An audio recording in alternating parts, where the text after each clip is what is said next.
Hello everyone. Hope all are doing well.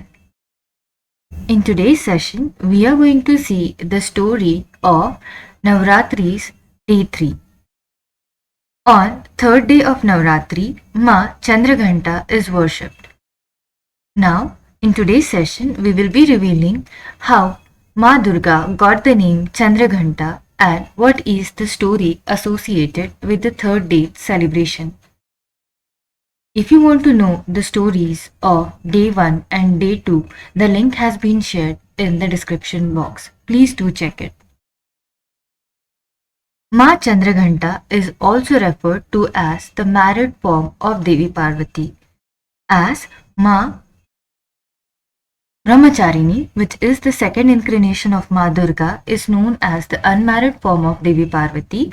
Maa Chandraghanta is known as the married form of her. She is known to protect her devotees from all types of evil spirits, and she has a half moon which is shaped like a temple bell on her forehead, and that is how she got her name Chandraghanta. Maa Chandraghanta was known as Devi Sati in her previous birth, and in this incarnation she was married to Lord Shiva, and even she sacrificed her life when her father insulted Lord Shiva. She was then born again as Parvati, who was the daughter of the mountains, and she observed severe penance to marry Lord Shiva, which we have seen in the story of Maa Brahmacharini. Due to her continued dedication, she came to be known as Maa Brahmacharini, and Lord Shiva finally agreed to marry her. The marriage preparations were in full swing and everyone was happy for Lord Shiva and Maa Parvati. However, on the day of their wedding, Lord Shiva arrived with a huge but a very strange marriage procession. In this marriage processions, there were some unexpected guests, we can say. Ghosts, sages, goblins, ghouls, aghoris, and ascetics were all part of this unusual marriage procession. Lord Shiva himself had multiple snakes around his neck, and his whole body was smeared with ash. As like we expect on the wedding day, the bride and groom to be dressed up very nicely in a pleasing way. But on the day of wedding, the groom, that is Lord Shiva, was having the ash on his whole body and there were several snakes around him. Moreover, Lord Shiva had snakes in his hair too, which gave him a scary and horrifying look. Maa Parvati's relatives were left shocked upon seeing such a terrifying form of Lord Shiva, and almost everyone fainted out of pure horror.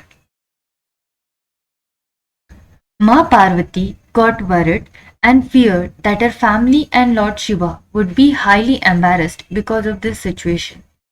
So she immediately transformed herself into a terrorizing avatar, which is nothing but Maa Chandraghanta. This was a frightening sight and she looked as terrifying as Lord Shiva. Maa Chandraghanta's complexion turned golden and she now had 10 arms. She used her 10th arm to bless her devotees, while the other 9 arms carried a specific object or a weapon. She carried a trishul, which is a trident, with 2 hands, and a kamandalu, which is a watering pot, in another hand. Also, Maa Chandraghanta carried a gada, a mace, a bow and an arrow, a sword, a ghanta, which is called as a bell, and a kamal, which is a flower of lotus. In this terrifying form, Maa Chandraghanta approached Lord Shiva and convinced him to take a noble form.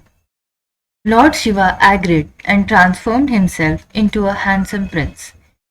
Also, he was now bedecked with beautiful jewels and ornaments. Finally, Lord Shiva and Maa Parvati's marriage took place with all the prayers and rituals. Their marriage was celebrated all over the world and is observed till today as Mahashivratri. Maa Chandraghanta's vehicle is lion. This avatar of Ma Durga shows that she can be both compassionate towards her devotees and terrifying towards her enemies, and which is expected to be in us as well. In the same way, we should know when to be compassionate and when to be terrifying or when to be a little tough.